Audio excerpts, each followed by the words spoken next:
राहुल गांधी का ऐलान, मिलकर बीजेपी को हराएगा विपक्ष। कर्नाटक के जैसे ही तेलंगाना, मध्य प्रदेश भी बीजेपी को हराएंगे।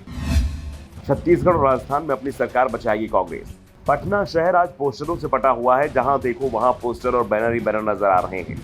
बैनरों पर सबसे ज्यादा जो चेहरा नजर आता था वो कांग्रेस के नेता राहुल गांधी का था। कई बैनरों में तुम्हें प्रधानमंत्री पद का उम्मीदवार बताया गया था। वैसे राहुल को पीएम उम्मीदवार बताने वाले पोस्टर 2 दिन पहले ज्यादा नजर आ रहे थे, लेकिन बाद में इन्हें ये कहते हुए हटा लिया गया कि पीएम उम्मीदवारी की दावेदारी से महागठबंधन के अंदर विवाद हो सकता है। लेकिन ये साफ दिखाई दे रहा था कि पटना में विपक्ष के नेताओं का जो जमावड़ा हुआ है उसमें राहुल गांधी सबसे ज्यादा लोकप्रिय नेता हैं, और इस शहर में भी दिखाई दिया। राहुल गांधी पटना एयरपोर्ट से सदाकत आश्रम, जहां कांग्रेस का प्रदेश कार्यालय बना हुआ है, वहां पहुंचे तो राहुल गांधी का जोरदार स्वागत किया गया। इस दौरान राहुल गांधी ने कहा कि देश की सबसे पुरानी पार्टी का डीएनए बिहार में है और भारत जोड़ो यात्रा में यहां के लोग हर जगह साथ में चले थे।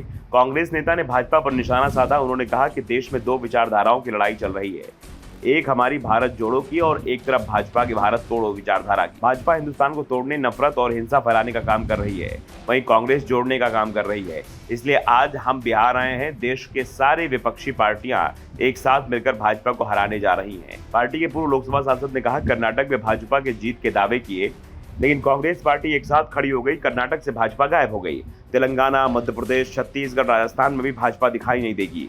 कांग्रेस जीतेगी। कांग्रेस का मतलब है गरीबों के साथ खड़े होकर उनके लिए काम करना।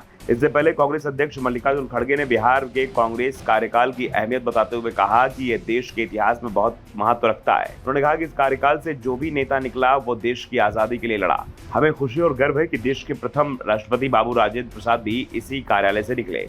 अगर हम बिहार जीत गए तो सारे भारत में हम जीत जाएंगे। 2024 के लोकसभा चुनाव में भाजपा को हराने पर जोर देते हुए खड़गे ने कहा कि हम सभी विपक्ष की पार्टियों को एक होना है और 2024 के चुनाव में मिलकर लड़ना है, और इसीलिए राहुल गांधी ने पहला कदम उठाया है। हमने सोचा है कि सभी पार्टियों के नेता से मिलकर बात करेंगे और आगे मिलकर कदम उठाएंगे। हमें लोकतंत्र और संविधान को बचाने के लिए एक साथ मिलकर लड़ना होगा। राहुल गांधी ने खड़गे की बात का समर्थन किया और साफ कर दिया कि पटना की बैठक में हम इसलिए आए हैं कि विपक्ष मिलकर बीजेपी को हराए।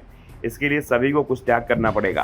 कांग्रेस त्याग करने के लिए तैयार है, लेकिन सबसे बड़ी बात, क्षेत्रीय पार्टियां सिर्फ कांग्रेस से बड़ा दिल दिखाने की बात कह रही हैं। जहां भी जो क्षेत्रीय पार्टी है वो कांग्रेस से मैदान से हटने को कह रही है, और जहां कांग्रेस मजबूत है वहां तो कांग्रेस से अपना हिस्सा मांग रही है। वैसे एक बात तो साफ है कि कांग्रेस त्याग करने को तैयार है, लेकिन सभी दलों के लिए नहीं। इसके संकेत तो कांग्रेस पहले ही दे चुकी है कि वो दिल्ली में अरविंद केजरीवाल की पार्टी आप के लिए पूरे भारत में कहीं भी कोई सीट नहीं छोड़ेगी। यहां तक कि 2025 में होने वाले दिल्ली विधानसभा चुनाव में कांग्रेस अरविंद केजरीवाल के खिलाफ भी अपना उम्मीदवार उतारेगी। विपक्षी दलों की कोशिश है कि देश में करीब 450 सीटों पर बीजेपी के खिलाफ उनका एक ही उम्मीदवार हो। अगर बीजेपी के आमने सामने लड़ाई होती है तो उसे आसानी से हराया जा सकता है। नीतीश कुमार तो ये दावा कर रहे हैं कि अगर विपक्ष की रणनीति काम कर गई तो बीजेपी को 100 सीटों से नीचे समेट दिया जाएगा।